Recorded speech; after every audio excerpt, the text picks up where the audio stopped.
Okay. Wait. Hello? Hello? Hi, Professor Mi. Hi. Hi, Okay. Professor. Okay. So, it's 6 o'clock. It's 6 o'clock in China right now. So, let's begin our seminar. Okay. So, good evening, everyone. My name is Wenlong Shang. Today, it's our great honor to invite Professor Mi to share his insights on carbon emission accounting of cities. Before the start of this presentation, so please allow me to introduce Professor Mi briefly. Okay, Dr. Zhifu Mi is Professor of Climate Change Economics and the Director of Research of the Bartlett School of Sustainable Construction, University College London. He has published papers in leading journals such as Lancet, Science Advances, Nature Energy, Nature Food, and Nature Sustainability. He was awarded the World Sustainability Award and named in Clarivate highly cited researchers. His research was awarded Best Paper Award in Energy Economics, Best Early Career Article in Environment Research Letters, and highly cited original paper in Applied Energy. He is serving as the editor-in-chief of Structure Change and Economic Dynamics. It's very impressive. So I'm quite looking forward to Professor Mi's presentation. Okay, so as for this presentation, so firstly, Professor Mi will give about 14 minutes presentation. Afterwards, there will be 20 minutes Q&A. Okay, so I don't want to waste any of time. So please, Professor Mi, start your presentation. Thank you. Many thanks for having me, and many thanks for Professor Shang's introduction. It's my great honor to join this workshop. Today, I'm going to talk about carbon emission accounting of cities. I'm Zhifu Mi, a professor of climate change economics at University College London. My research is mainly to focus on climate change from perspective of economics or management. Several topics I'm working on is about how the world can mitigate climate change in a cost-effective way and fair way. I'm going to share my screen.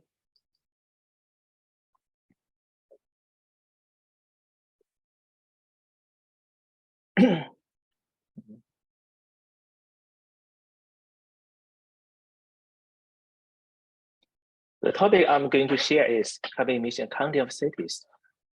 Climate change is a global issue. It's a typical global issue. Why do I focus on cities? Global cities are the core of global climate change mitigation. Although climate change is a global issue, cities covers about 2% of Earth's land, but it contributes about 80% of GDP. And over half of people are living in cities, and this figure is increasing. With the concentration of people, wealth, resources, cities are the centers for economic activities, innovation, and culture. So cities have the capacity to mitigate climate change, to reduce carbon emissions. In addition, cities also have responsibility. As you know, greenhouse gas emissions are highly related to economic activities because energy use is merely to support economic activities. So contributing 80% of GDP, cities also cause about 80% of greenhouse gas emissions. So cities have the responsibility. In addition, cities are usually built by river or at coastal regions. So in the future, cities are usually vulnerable to climate change. So cities have the capacity, have the responsibility, and are vulnerable. So cities will be the core of mitigating climate change.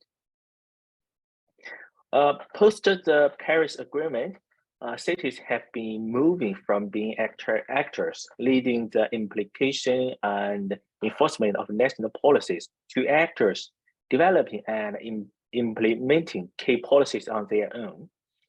As a consequence, cities are asserting their comparative and competitive advantages to deliver more concrete actions. In many cases, they are more quickly than nations do. There are several global cities group, such as C40, to mitigate climate change, to take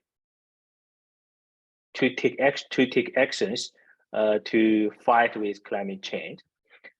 C4 Cities Climate Leadership Group is a network of world megacities committed to addressing climate change. C40 supports cities to collaborate effectively, share knowledge, driving meaningful, measurable, sustainable action on climate change.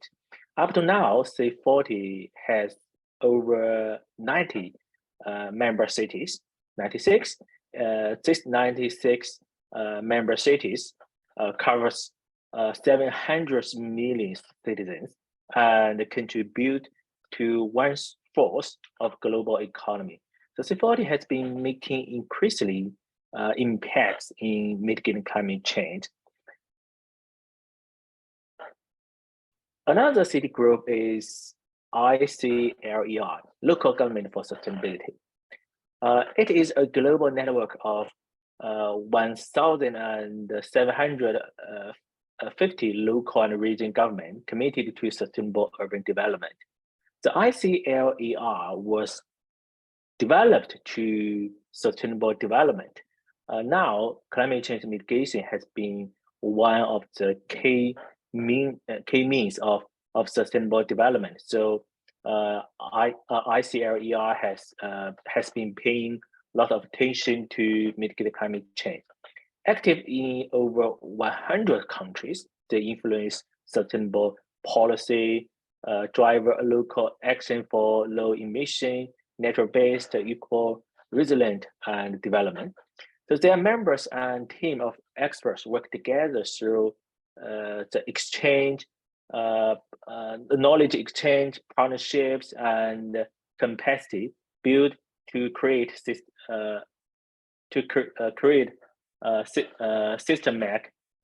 systemic change for urban sustainability.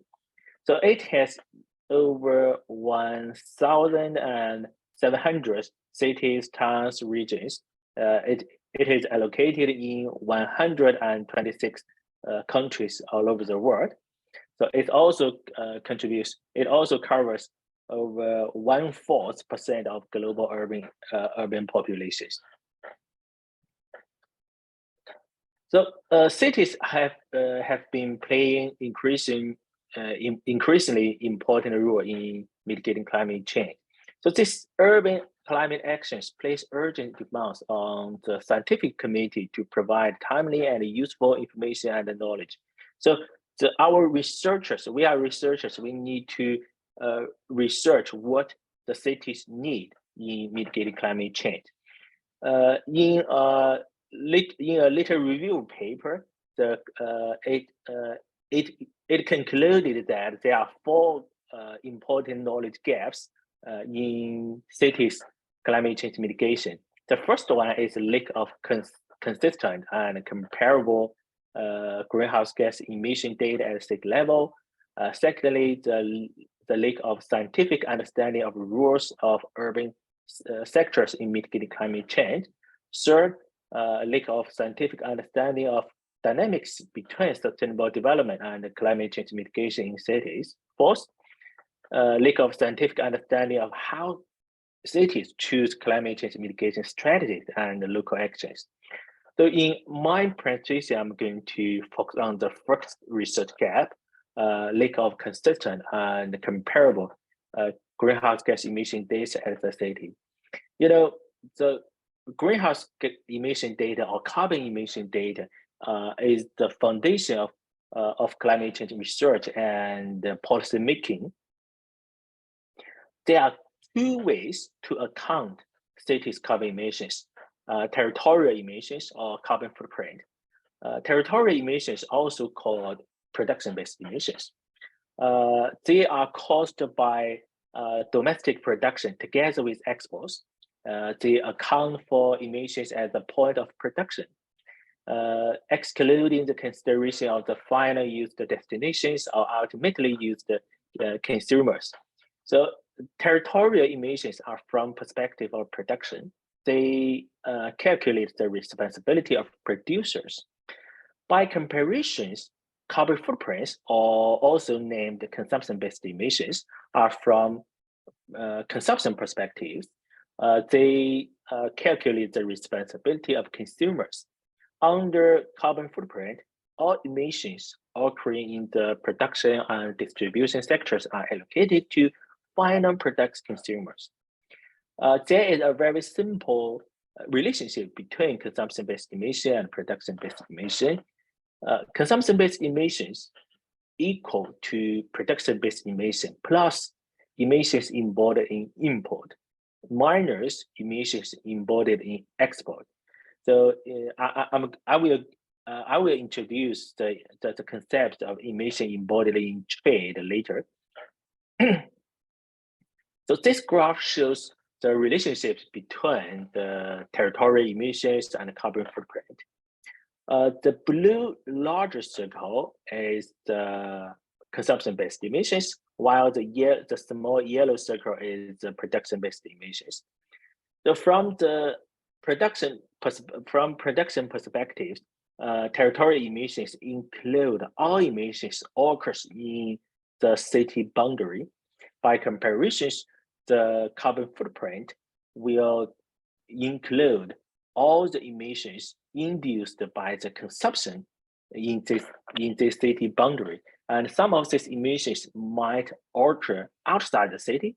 So the products were produced outside the city, but consumed by the consumers in the city. So these emissions will belong to the carbon footprint of a city.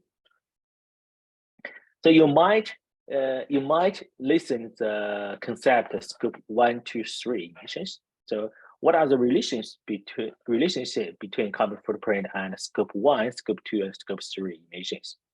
Generally speaking, carbon footprint include part of scope 1 and all scope 2 and scope 3 emissions. What is scope 1? Scope 1 is the carbon emissions from sources located within the city boundary, such as agriculture, land use, stationary fuel combustion, industrial process, production use within the city boundary. So all these emissions in scope 1 happened within the city boundary. So as I mentioned before, the city activities and consumption might cause emissions outside the city. So these emissions are called indirect emissions. Indirect emissions can be further divided into scope 2 and scope 3 emissions. Scope 2 carbon emissions occurring as a consequence of the use of grid supplied electricity, heat, steam, and cooling within the city boundary, while the scope 3 are all other carbon emissions that occurs outside the city boundary as a result of activity taking place within the city boundary. So the carbon footprint will include the part of scope 1 and all scope 2 and all scope 3. So this is the relationship between the two concepts. From territorial emissions, it can be divided into fossil fuel related CO2 emissions and process related CO2 emissions. Of course, it has other greenhouse gas emission sources, such as the emissions from the agriculture and land use. But we mainly focus on the fossil fuel and the industrial process. So when we talk about human activity related CO2 emissions, the most important sources are fossil fuel. So for fossil fuel related CO2 emissions, from the perspective of fuel type, we can divide them into coal, oil, natural gas, or other fossil fuel. From perspective of sectors, we can divide the CO2 emissions into primary industry, construction, tertiary industry, residence, and others. For process-related emissions are caused in a different way from that happening for fossil fuel combustion. In our research, we focus about 9 industrial processes. In all of those processes, cement is the most important one. So, cement is very important for construction sector. In the process of the cement, there is a chemical reactions which will cause plenty of CO2 emissions. So how to calculate territorial emissions? Here is a very brief methodology. The fossil fuel related CO2 emission equals activity data times emission factors. Activity data is the fossil fuel consumption. It is in physical unit, such as 1 ton, 1,000 ton, or 1 square meters. What is the emission factors? Emission factor is the carbon emissions emitted by using 1 unit fossil fuel. So it has 3 parts, N times H times O. N is the net calorific value that represents the heat released when unit fossil fuel is combusting. H is the carbon content that represents CO2 emit when unit heat is released. O is oxygenation that represents oxidization rate of fossil fuel combustion. So N times H times O is defined as the emission factor. Emission factor has a very large impact on the territorial carbon emission estimation because, when we calculate the fossil fuel related CO2 emissions, we usually use fixed emission factors. But in fact, the different fossil fuel will have the different emission factors. It's very difficult for us to know the real emission factors. So it might cause uncertainties in the emission estimation. The process-related CO2 emissions are CO2 emitted as a result of chemical reactions in the production process, as not a result of energy used by industry. So in this equation, C process equals to D process times E. D is the production amount in physical unit. E is also emission factor. So it is the CO2 emit when producing 1 unit of industrial product. So the process is similar with the emissions caused by fossil fuel. So E is the emission factor, which also causes uncertainty to the calculation. For example, for the cement production. So cement, we call the cement, but in fact, cement have very different type of cement. So the emission factor is very different for the different cement, but it's very difficult to know exactly the CO2 emission emitted in 1 unit products. So the emission factors also cause uncertainty to process-related CO2 emissions. So how to calculate carbon footprint? There are several ways to do it. The most widely used one is environmentally extended input-output analysis, which is also what we used in our study.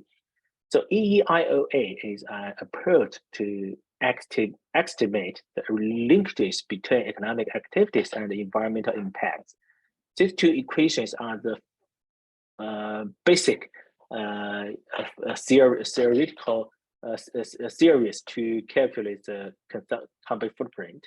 X equals to I minus A inverse times F. This is the foundational equation for the traditional input-output analysis. It tells us the total output equals to Leontief inverse matrix times the final demand.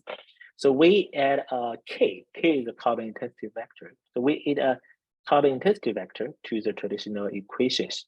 So we get another new equation. So in this equation, we can know the carbon footprint C and its relationship with the final consumption F. So F is the final consumption or final demand. The F final demand can be further divided into the household consumption, government consumption, investment, and net export. So based on these measures, we can know the emissions induced by the final demand or final consumption. So we, if we have the input-output tables for cities, we can use these measures to calculate the carbon footprint of the cities. So I want to give a case about what the input-output analysis can be used to calculate the carbon emissions. You know, the differences between territorial emissions and carbon footprints are mainly caused by interregional trade. So if we have no trade, there will no production or consumption-based emissions because no trade will cause the emission transfer. But we have trade. So trade will cause the emission transfer. It's virtual emission transfer. So this is the carbon emissions embodied in trade. For example, for iPhone XS with 64 GB memory, to produce this iPhone, we will emit 70 kg CO2. So if this iPhone was produced in China and sold to the UK, a UK consumer bought and used it, so this is a trade. So what in this trade is the iPhone. So we can say that 70 kg CO2 is embodied in this iPhone. And with this trade, this 70 kg CO2 are transfers from China to the UK due to the trade. So from production-based perspective, this 70 kg CO2 belongs to China. From consumption-based accounting, this 70 kg CO2 belongs to the UK. So this is the differences caused by the two accounting measures. So I would like to say that this transfer is a virtual transfer. It doesn't mean that China sells CO2 to the UK or the 70 kg CO2 is transferred to the UK physically. So this is the virtual CO2 transfer caused by the trade. So why do we pay attention to carbon footprint? So a widened gap between the territorial emissions and the carbon footprints in cities with higher GDP further indicates that the developed cities tend to push production-based emissions outside their city boundaries. So sometimes this is called outsourcing. So by estimating carbon footprints, emissions associated with activities occurring in rural regions, but serving urban consumers are considered. So carbon footprints can avoid carbon leakage, which is one type of spillover effect. So this is why we focus on carbon footprints. The carbon leakage refers to the situation that may occur if, for reasons of costs related to climate policies, businesses were to transfer production to other countries with lesser emission constraints. This could lead to an increase in their total emissions. So this is carbon leakage. Carbon leakage has a very negative impact on the effectiveness of our climate policies. So we have been trying to avoid carbon leakage. If we use carbon footprints, it can be avoided in some way. So why? So let's look at this case. If we have two countries, country A and country B, country A needs 10 iPhone, while country B also needs 10 iPhone. So the country A produced 10 iPhone and emits 1,000 kg CO2. Country B only needs to emit 500 kg CO2. Maybe country B is more developed with more advanced technology. So the global emissions between the two countries is 1,500 kg CO2. So now the country B wants to mitigate climate change. So country B maybe proposed more strict climate policies. So country B can only produce 5 iPhones. So, but the country B also needs the 10 iPhones. The demand is still there. So the country B can import 5 iPhones from country A, and the country A can produce 5 iPhones more. So in this case, the emissions in country B has been reduced because country B only need to produce 5 iPhones and emit 250 kg CO2. But the country A need to produce 1,500 kg CO2. If we calculate the total emissions, it will be 1,750 kg CO2, which is higher than the original global emissions. So this is the carbon leakage. So to avoid carbon leakage, so the technology and finance will be important. So when country B outsource this production of iPhones to country A, if the technology can be transferred at the same time to reduce the emissions to produce the one iPhone in country A, it will be useful to reduce global emissions. So in this case, if we use territorial emissions, the country B, the climate policy will be very effective in country B because country B take actions and reduce carbon emissions from 500 kg CO2 to 250 kg CO2. But if we use the carbon footprint, we will find that the climate policies in country B caused the carbon leakage and increased the global emissions. So this is why we want to focus on carbon footprints. So we have been researching carbon footprint of cities in the past several years. So I would like to introduce 2 papers, 2 work. So the first work is about carbon footprints of cities. So we estimate the carbon footprints of 13 Chinese cities. So we found that imported emissions were much higher than domestic emissions in most cities for the carbon footprints. You know, the carbon footprints are the emissions caused by the consumption in the city. So these products or services used by the city can be produced by the city itself or imported from others outside the city.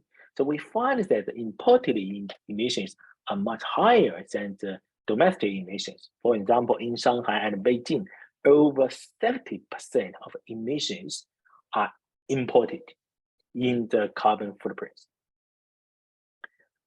From the perspective of finite demands, we can divide the carbon footprints into capital formation, changes in inventories, government, consumption, and household consumption. So we find that capital formation is the largest contributor to carbon footprints or consumption-based emissions. So this is caused by the economic pattern of China. The 3 main drivers of GDP is consumption, investment, and net exports. For China, the investment is the most important driver of economic of GDP. So capital formation accounts for the most important parts in the carbon footprints. For example, Shanghai and Beijing, about 50% of emissions are induced by capital formation. China is trying to increase the ratio of consumption in GDP. So aims to promote the sustainable development of economy. So in fact, if we can increase the proportion of the consumption in in GDP, it can also be helpful to reduce carbon emissions because the carbon intensity of consumption is lower than the intensity of capital formation. As I introduced before, the 2 measures differences are caused by emission in in trade. So we estimate the emissions embodied in imports and exports of these cities. We find that for most MAC cities, Beijing, Shanghai, Tianjin, Chongqing, so the emissions embodied in imports are much higher than the emissions in exports. So for some cities such as Tangshan, Shijiazhuang, Harbin, Ningbo, Shenyang, the emissions embodied in imports are smaller than the emissions in exports. So these are two different development patterns, the production-based cities or consumption-based emissions. We find that, generally speaking, with economic development, production-based cities tend to become consumption-based emissions cities. So it means that when a city start its industrialization, they will need to emit CO2 emissions and get the development of the economy. So they usually produced more CO2 than the CO2 they consume. With the economic development, the cities will pay more attention to sustainability, to environment, and to increase the level of the life. So they will outsource more and more emissions outside the city, and the cities will become the consumption-based emissions. But this is not 100% happen. So, but generally speaking, the developed cities are consumption-based emissions. If we compare the emissions between the 30 cities, we will find there are large gaps between the cities.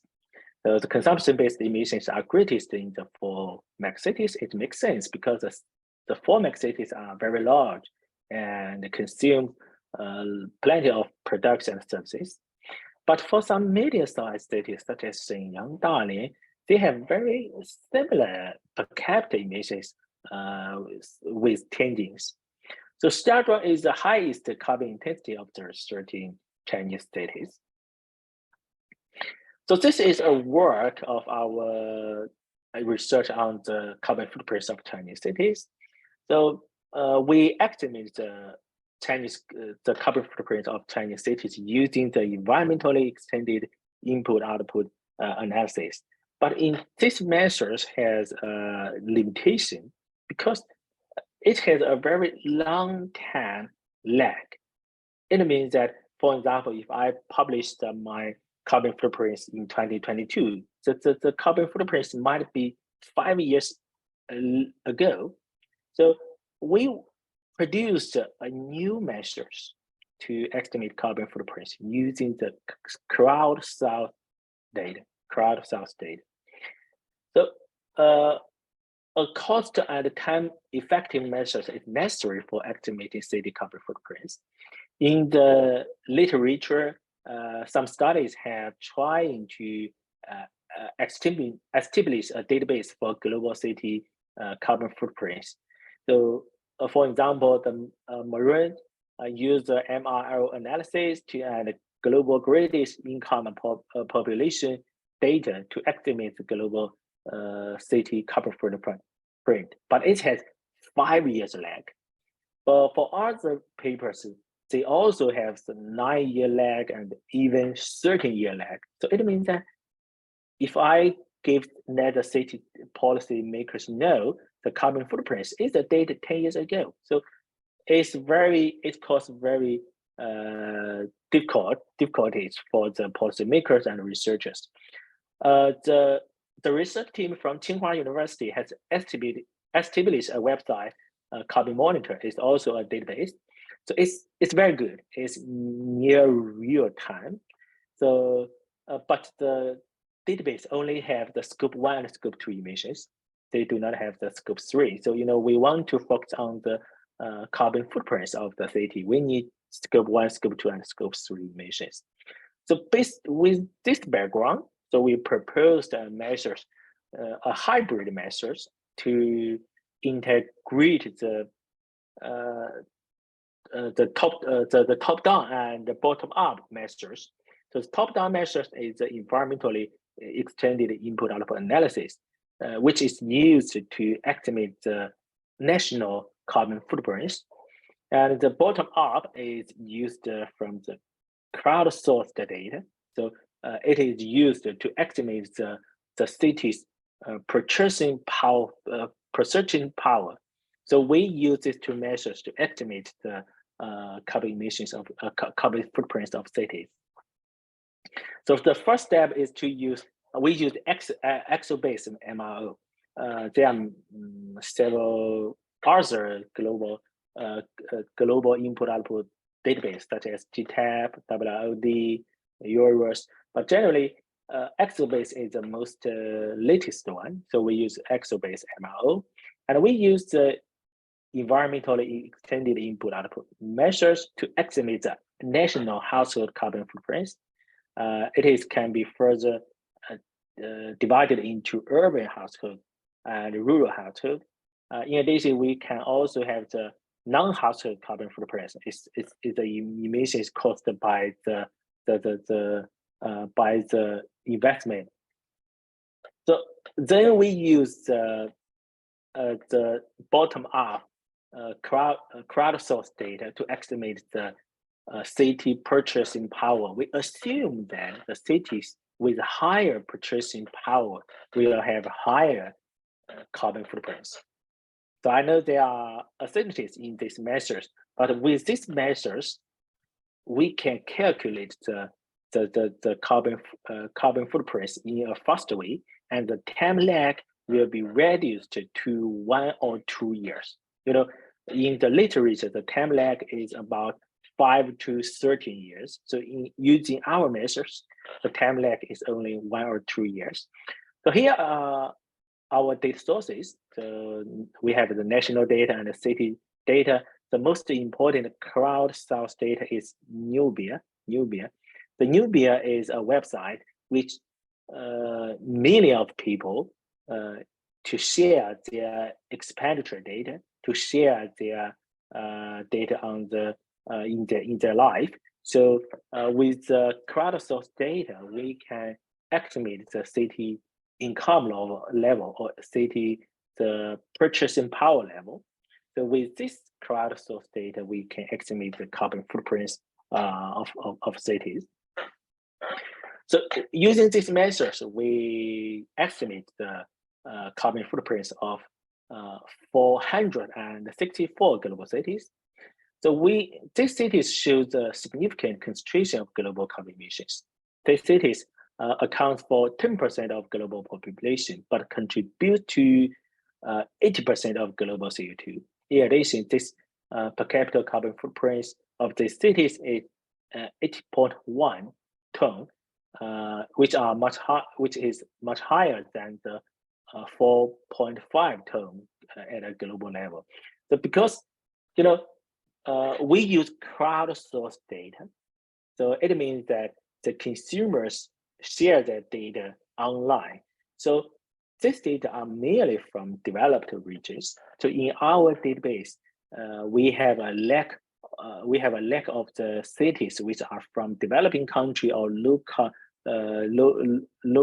development level cities. So I would like to emphasize here that we are going to use this data carbon footprints to do analysis. We need to know the limitations of the database.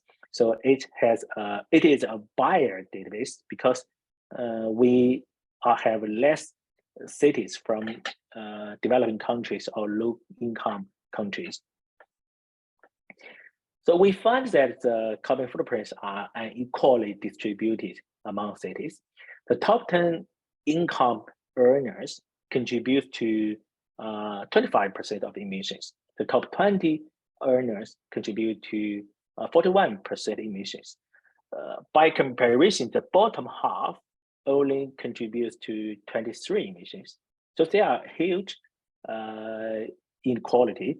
So in fact, the real inequality all over the world should be much higher than this.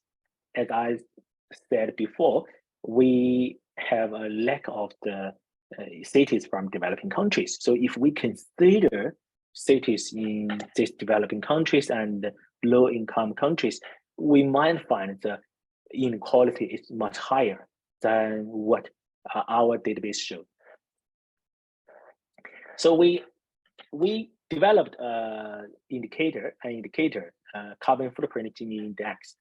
So Gini index is an indicator to show the income inequality. So the carbon footprint Gini index has a similar meaning. It is a finger from 0 to 1. The higher Gini index means higher inequality. So we find that the carbon footprint inequality in developing country is much higher than that in developing country. So we can see the carbon footprint Gini index in developed country is 0.25, but the carbon footprint of Gini index in developing country is 0.43. So it means that the disparities among developing countries are much larger than that in developed country. So these cities' carbon footprints show regional similarities. For example, in the North American cities have higher carbon footprint per capita. This is caused by their energy-intensive lifestyle. In the U.S., almost every house owns a private car. So this is their lifestyle. So if they don't own a car, it's very not convenient. So their lifestyle is energy intensive. The highest carbon footprint per capita happens in Middle East cities. So because these cities rely seriously on the fossil fuel energy consumption, they have the very sufficient fossil fuel resources. So they rely on their fossil fuel energy. If we look at the European cities, they have usually a low carbon footprint per capita. This is because EU is have very strong motivation to mitigate climate change. So they have very strict policy and advanced technology. So the carbon footprint per capita in European cities is relatively low. If we look at cities in Africa or India, you might find that carbon footprint is also low in these cities, but the regions is different from that happens in the EU. So the cities in India and Africa have low carbon footprint because their consumption is very low. These are different from that in the EU countries. So because we have more than 400 cities, so we want to estimate some effects which might affect the carbon footprint. The first is scale effect. Scale effect tells us economies in scale in the provision of goods and services may result in higher energy efficiency and therefore a lower carbon footprint per capita in large city. But our results show that there's not significant relationship between the population and the carbon footprint per capita. So the relationship is negative.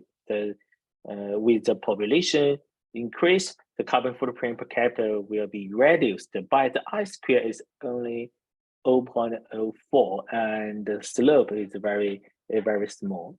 So we did not find a strong scale effect. Another effect is density effect. So a city with higher population density can increase resource efficiency and thus reduce direct emissions per capita. So here we use the population density. It means that the number of people per square kilometers of the city. So we find that the density with the relationship between carbon footprint and population density is positive. So it means that when population density increases, the carbon footprint per capita tends to increase as well. So in our analysis based on the database, we find a scale effect and density effect cannot reduce carbon emissions with the urban expansion. So we find the efficiency gains by compact city design and a large city scale cannot offset increased consumption because of the wealth and affluence in big cities. So in the driving factors of the city's carbon footprint, we find that the economic indicators are more important, which means the GDP, the consumption, the income of household. So these indicators are more important than the geographical indicators such as scale effect or density effect. So we want to have a scenario analysis of the city's mitigation. So we identify super emitters of the carbon footprints. So it is the carbon. The super emitters are cities with a very high carbon footprint per capita. So we have 3 scenarios. So the first scenario is the cities with above average emitters reduce their carbon footprint per capita to the average level. The second scenario is 1 SD super emitters. SD is the standard deviation. So the cities whose carbon footprint per capita is 1 standard deviation higher than the average level. So we assume that their carbon footprint per capita is reduced to the average level. In this scenario, these cities account for 9% of total population, but this scenario can reduce 80% of total carbon footprint. So the third scenario is 2 SD super emitters, which means the cities with carbon footprint 2 standard deviations larger than the average level.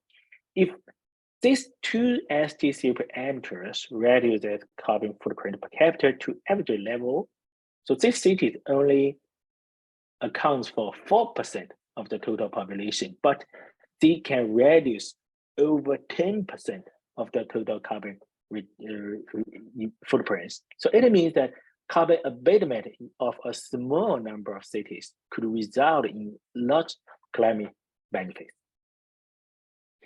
So I would like to conclude briefly of my research in the third part. So we developed a hybrid measures integrating top-down input-output analysis and bottom-up crowd-sourced data. These measures can reduce the time lag of such assessment greatly from over 5 years to 1 or 2 years. So we project that these measures will be more valuable in future with the development of big data techniques. So with the database, we find that an equal distribution of emissions in global cities, 10% of global population in these cities contribute to 18% of the global emissions. So in addition to economic indicators effect as a city is more important than the geographical indicators in determining the city carbon footprints. So this paper was published in Advanced in Applied Energy just 1 month ago. So if you are interested, you can look at our paper.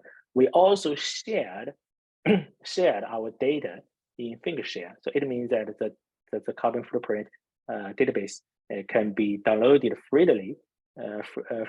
So if you are interested, you want to use the carbon footprint of cities, you are more than welcome to use our data.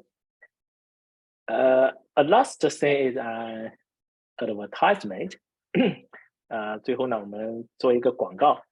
So if you use WeChat, we have a WeChat account for climate change economics. Apologize, it's only Chinese. So if you use WeChat, you are welcome to scan the code to follow us.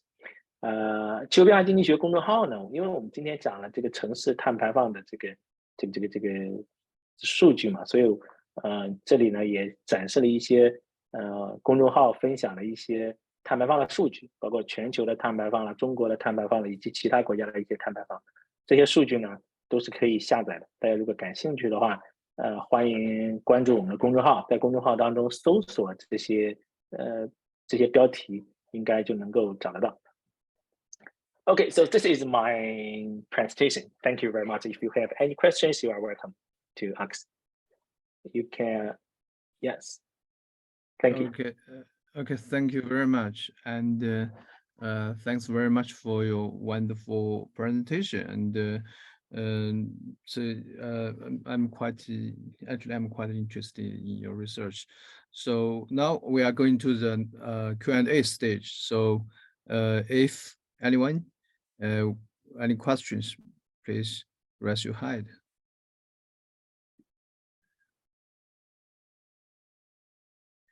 Are there any questions for this presentation? Hello. Hi.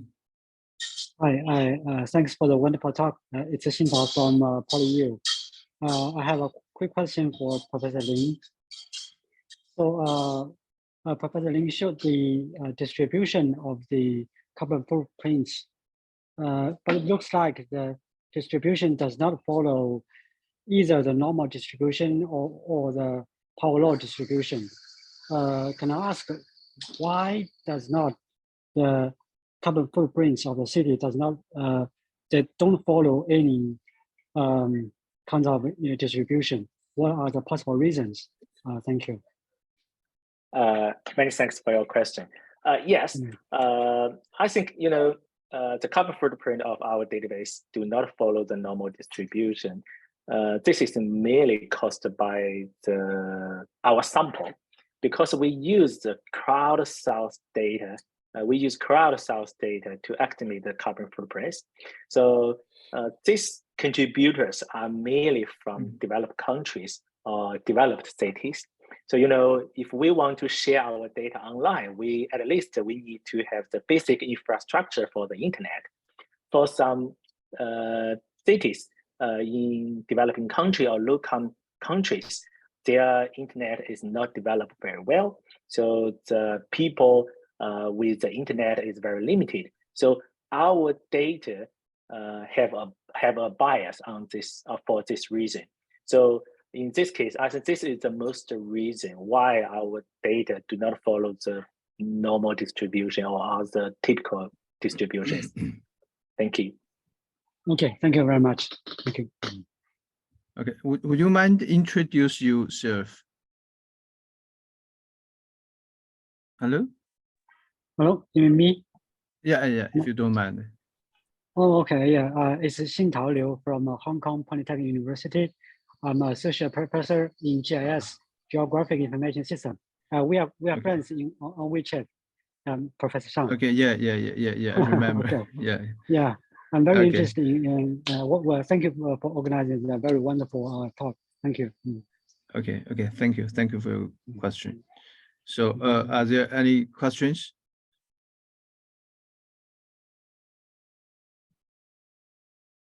So, Professor Mi, sorry, I have one question. Actually, I think in the context of the carbon neutrality, the carbon emission accounting is really important. For example, some scholars in China propose to set up personal carbon counting, in order to achieve the goal of carbon neutrality. And so it could matter all people in the future. So I think the carbon emission accounting is really important, and it could influence all of us. So my question is, not that it's very important. So how do you make sure your calculation or estimation is accurate enough, to yeah. 我这样学生做这个方向挺好，做这样研究生，反正他们也没什么事儿。不好意思，那个我们是不是有人在那个没有关麦克呀？那个关一下，谢谢。So I will continue our question. So that's my question. I hope you understand what I would like to express. Many thanks for your question. It's a very good one. You know, in China, we aim to achieve the carbon neutrality by 2060. So this is a long-term transition of the society. So climate change mitigation will affect everyone.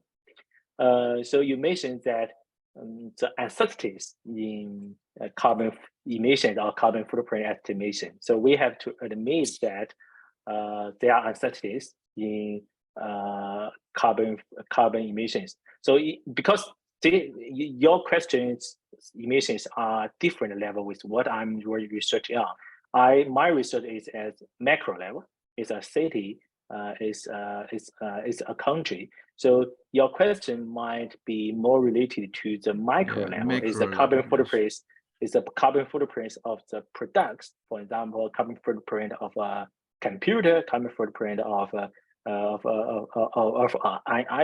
So yes, there are uncertainties because when we estimate the carbon footprints or carbon emissions of our products, we need to calculate the emissions in the ore process. And in this process, we have many uncertainties. The uncertainties from the emission factor, uncertainties from the data on the activities, the activity level data. So there are uncertainties. But if we want, in current situation, we cannot guarantee that our calculation is very accurate. So I know many companies and many enterprises are calculating their carbon footprint of their products. I think they are trying their best to provide the most accurate data for them. I think in the future, with the development of the big data technique, so we can track the production process of products more accurately and more detailed. So it will provide a better estimation of the carbon footprints. So at current situation, I have to say of course there are uncertainties, but I think these uncertainties will be reduced in the future with the development of the technology. Okay, thank you. Thank you very much. Thank you for your answer. And I hope in the future we can make some collaborations on this side. Okay. Okay, so it seems that there's a question in the here. So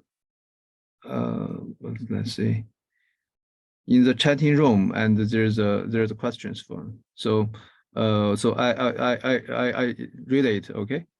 So good evening, Professor Mi. I have previously read the latest article published by your team in Advances in Applied Energy.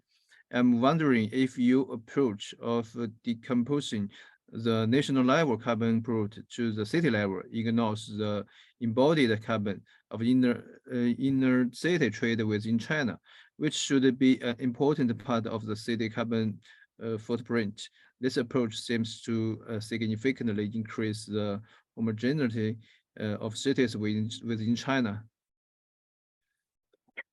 Many thanks for your question, and many thanks for reading our paper. Yes, trade does have impacts on carbon footprints, but in our approach, this impact should be resolved because we estimate the carbon footprints based on the consumption data. So we assume that the city with higher consumption will have higher carbon footprints. So the trade should have been included in this calculation. So you are right that the intercity trade will have impacts, but in our measures, it has been considered. Many thanks. Thank you. Thank you for your answer. And so I think the time is up. And so we have to stop here. And if our audience have further questions, you may contact the Professor Mi privately in detail. Okay, so today for this presentation, we stop here. Thank you very much. Thank you for the attendance of everyone. Thank you. Thank you, Chair. Thank you.